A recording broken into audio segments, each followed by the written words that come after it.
చిరంజీవులు గారు, అట్లే మిత్రులు విశారదన్ గారు, కన్వీనర్ హైలి వెంకన్న గారు, మిత్రులు బాలరాజు గౌడ్ గారు, వేదిక అలంకరించిన నా సోదరులు సోదరిమణులందరికీ, ముఖ్యంగా పాత్రికేయులకు ఈరోజు నాకు ఎంత సంతోషం ఉందనంటే, ఆల్ స్టేట్ బిగ్ నెట్వర్క్ ఏది N9 మెన్షన్, సాక్షి, TV9, సాక్షి, వెలుగు, ఈటీవీ, ఎన్టీవీ, తర్వాత ఆబాద్, బిగ్ టీవీ, ABN ఆంధ్రజ్యోతి, అట్లానే రాజ్ న్యూస్, ఇది GR న్యూస్, ఇంత పెద్ద టీ న్యూస్, ఇంత పెద్ద న్యూస్లు ఫస్ట్ టైము.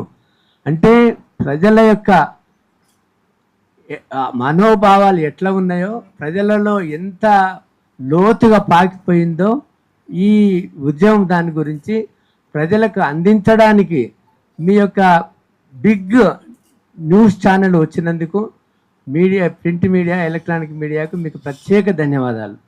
ఇకపోతే 24 తారీఖు నాడు 42% బీసీ రిజర్వేషన్స్ సమితి ఏదైతే మహాధర్నా పెట్టుకుందో, దీనికి ముఖ్యంగా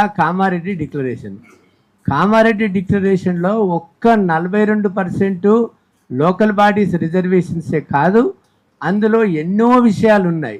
ఫర్ ఎగ్జాంపుల్, ఎంబీసీలకు ప్రత్యేక వర్గంగా చేసి ఎంబీసీలకు వాళ్ళకు వచ్చే వాటా వాళ్ళకి ఇస్తామన్నారు. మండలికి ఒకటి గురుకులాన్ని స్థాపించి మరికి ఏదో నవోదయ స్కూల్స్తో సమానంగా పెడతామన్నారు. ఇట్లా మనకు 50 సంవత్సరాలకే అందరికీ వృద్ధాప్య పెన్షన్ ఇస్తామన్నారు. అట్లనే విద్యల ఎన్నో రకాలుగా 1,00,00,000 కోట్లు 5 ఏళ్లలో బీసీలకు ఇస్తామన్నారు. బీసీ కులాలకు ఇట్లా ఎన్నో.